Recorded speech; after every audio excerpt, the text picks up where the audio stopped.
दोस्तों, हमारे लोकसभा के अध्यक्ष ओम बिरला इन दिनों काफ़ी खुश होंगे क्योंकि उनके चर्चे दुनिया भर में हो रहे हैं। भाई, दुनिया भर में जो भारतीय लोग हैं, एनआरआईज हैं, सोशल मीडिया में ओम बिरला के बारे में ऐसी भर भर कर तारीफ कर रहे हैं कि पूछिए मत। दोस्तों, लोकसभा चुनाव के नतीजों के बाद ना बहुत कुछ बदल चुका है। देश का मिजाज बदल चुका है, लोगों के सोचने समझने का तरीका बदल चुका है। जिस सरकार को लोग सराखों पर बिठाते थे, जिस ब्रांड मोदी के लोग गाने गाते थे, आज देखिए मोदी जी को शपथ लिए हुए महीना भी नहीं हुआ है। 9 जुलाई को मोदी जी को शपथ लिए हुए महीना होगा, अभी 9 जुलाई नहीं आई है। लेकिन सिलसिलेवार तरीके से अलग अलग मामलों में या तो मोदी सरकार फजीहत में फंसी हुई है, या फिर उस पर भ्रष्टाचार के आरोप लग रहे हैं, या फिर लगातार अलग अलग केसेस में मोदी सरकार पर लगातार सवाल खड़े हो रहे हैं। और सब जनहित के मुद्दे, चाहे वो नीट का मुद्दा हो, ठीक है, सब आम आदमी से जुड़े हुए हैं, चाहे वो रेल हादसे हों, सब आम आदमी से जुड़े हुए हैं, जम्मू कश्मीर में आतंकी घटनाएं सब आम आदमी से जुड़ी हुई हैं, मणिपुर को लेकर आरएसएस की बयानबाजी आम आदमी से जुड़ी हुई है। तो आप देखिए कि कैसा मिजाज बदल गया। लेकिन प्रॉब्लम पता है क्या है? इस सरकार के सोचने का तरीका नहीं बदल रहा है। अभी भी इसको मोदी 3.0 कहा जा रहा है। सेम मंत्रियों को रिपीट किया गया, ये दिखाने और जतलाने के लिए कि हमारे कामकाज का तरीका नहीं बदलेगा। हम जैसे काम करते हैं, हम तो उसी एटीट्यूड के साथ काम करेंगे। यही वजह है कि सेम मंत्रियों को मंत्रालय दिए गए और ओम बिरला को भी लोकसभा अध्यक्ष बनाया गया।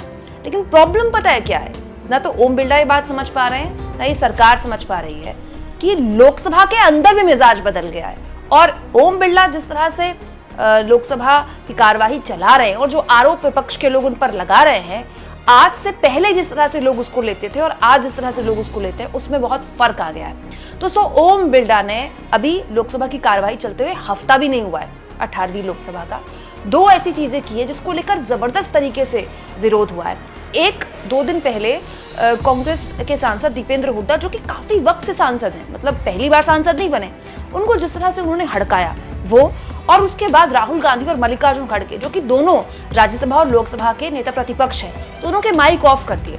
इसे लेकर ओम बिरला और जगदीप धनखड़ पर तमाम तरह के आरोप लग रहे हैं। हालांकि दोनों ने इस बात से इनकार किया कि बटन उनके पास नहीं होता है। लेकिन लोग सवाल ये पूछ रहे हैं कि बटन उनके पास नहीं होता, लेकिन कार्यवाही कैसे चलेगी सदन की, ये जानकारी और ये अधिकार तो उनके पास होता है ना। दोस्तों, शशि थरूर ने अपने शपथ ग्रहण में जय संविधान बोला, हाथ में संविधान की कॉपी ली, जिसके जवाब में ओम बिरला ने न जाने क्यों कह दिया कि कसम तो आप संविधान की खा रहे हैं, मतलब शपथ तो आप संविधान की खा रहे हैं। तो इस बात पर दीपेंद्र हुड्डा ने आपत्ति जाहिर की और कहा कि इससे आपको दिक्कत नहीं होनी चाहिए। लेकिन इसका जवाब देते हुए जिस तरह से ओम बिरला ने उनको हड़काया, ये मामला अब तूल पकड़ने लगा है। दोस्तों, इंडियन नेशनल कांग्रेस ओवरसीज के सोशल मीडिया इंचार्ज हैं अभी डांडिया, इन्होंने बाकायदा ओम बिरला को लेकर एक वीडियो शेयर किया है। इस वीडियो को जरा आप गौर से देखिए, क्योंकि इस वीडियो के जरिए पता चलता है कि एक भारतीय जो विदेश में रह रहा है, एक एनआरआई, भारतीय मूल का कोई शख्स, एनआरआई जो विदेश में रह रहा है, वो किस तरह से भारत की गतिविधियों पर अपनी नजर बनाए हुए और क्या टिप्पणी वो कर रहा है। सुनिए अभी डांडिया क्या कह रहे हैं। स्पीकर हैं, भगवान नहीं है। एक सवाल है मेरा ओम बिरला जी से। ओम बिरला जी, अक्सर ये बात कही गई है, जैसा स्वभाव किसी इंसान का घर में होता है ना, वही स्वभाव उसका बाहर होता है। तो आप घर में भी इसी तरह बात करते हो जैसे संसद में बात करते हो, अपने नौकर चाकर से, भाभी से, बच्चों से, अपने दोस्तों से, बैठ गया, उड़ गया, चलो बाहर निकलो, ऐसे बात करते हो क्या आप? देखिए ओम भाई साहब, मैं जयपुर का हूँ, आप एक कोटा शहर से कुछ ही किलोमीटर दूर है। कोटा के लोग तो ऐसे नहीं थे। और मैं अमेरिका में रहता हूँ, हमारे यहाँ भी स्पीकर होते हैं, मगर उनको भगवान नहीं मानते। हमारे देश में क्या है, किसी को भी भगवान का दर्जा दे दिया जाता है। स्पीकर हैं आप 3 साल, 5 साल, 6 महीने, 8 महीने, उसके बाद कुछ नहीं। दूसरी बात, आप 40,000 वोटों से जीत के आए थे, जिनको आप बैठने के लिए बोल रहे हो, लाखों वोट से जीत के आए। तो प्रजातंत्र में तो वोट ही होता है, जैसे बैंक में नोट होते हैं। ओम बिरला भाई साहब, थोड़ा स्वभाव ठीक करें, नरमी लाएं, क्यों घर की भड़ास संसद में निकालते हैं आप?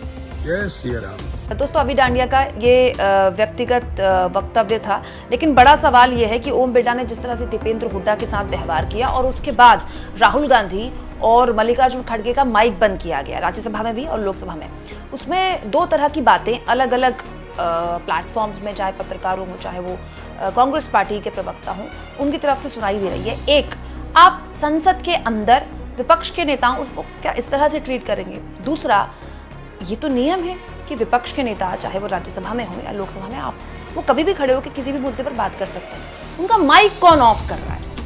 अगर जैसा कि ओम बिरला ने कल भी कहा कि उनके पास बटन नहीं होता है, बात भी सही है, उनके पास बटन क्यों होगा किसी के माइक ऑफ करने का? तो फिर क्या लोकसभा अध्यक्ष के तौर पर ये उनकी जिम्मेदारी नहीं बनती कि वो इस बात को सुनिश्चित करें कि सदन के अंदर अगर नेता प्रतिपक्ष कुछ बोल रहे हैं तो उनका माइक तो ऑफ ना हो?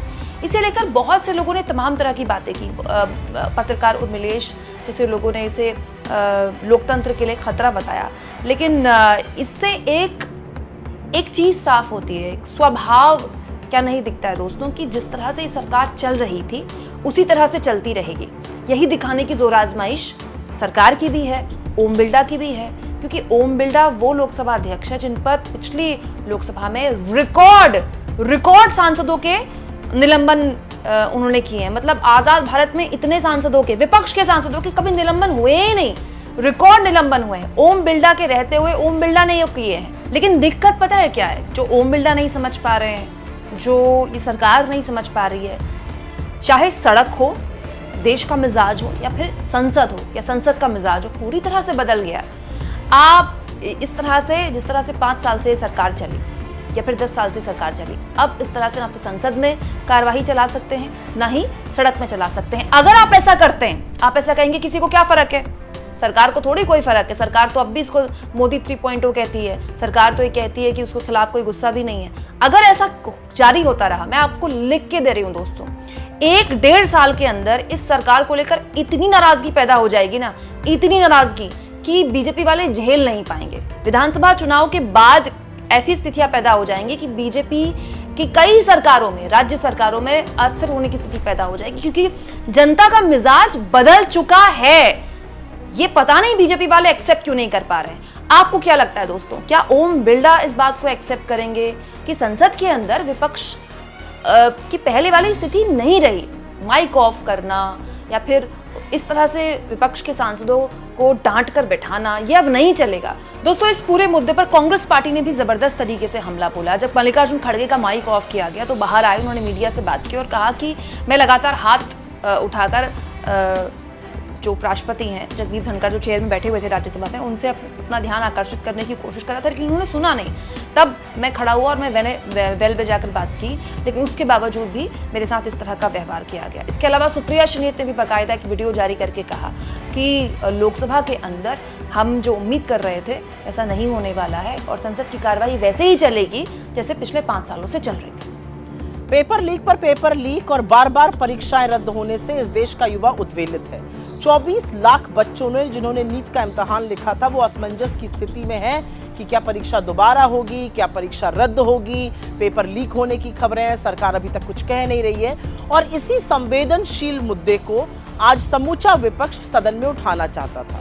नेता प्रतिपक्ष राहुल गांधी जी ने कहा सौहार्दपूर्ण तरीके से बहस हो जाए इस पर और इन परेशान छात्रों को यह संदेश जाए कि पूरा सदन एक साथ, सत्ता पक्ष और विपक्ष एक साथ इनके बारे में चिंता कर रहा है और हमारी राय उनको पता चले। जब वो ये कह रहे थे तो उनका माइक ऑफ कर दिया गया। यही मांग और यही बात जब नेता प्रतिपक्ष, नेता विपक्ष राज्यसभा में उठा रहे थे, कांग्रेस अध्यक्ष श्री खड़गे जी, उनका भी माइक बंद कर दिया गया। और यही नहीं, युवाओं के हक की बात सदन में की जाए, इस बात को सदन की गरिमा के खिलाफ बताने का काम संसदीय कार्यकाज के मंत्री श्री किरण रिजिजू जी ने कर दिया। अगर देश के सदन में देश के युवा की बात नहीं की जाएगी, परीक्षा लीक पर चर्चा नहीं होगी, पेपर लीक की न्यूसेंस खत्म करने की बात नहीं की जाएगी, तो ये बातें कहां की जाएंगी और ये किस तरह से गरिमा के खिलाफ है। माइक बंद करने की आदत सरकार को छोड़नी पड़ेगी। इसी आदत के चलते लोगों ने जनादेश दिया कि आपकी तानाशाही पर नकेल कसी जाए। आप आईना फिर से देखिए और आईना में इस देश के लाखों करोड़ों युवा न्याय मांगते हुए नजर आएंगे और न्याय तो अंततोगत्वा आपको करना ही पड़ेगा।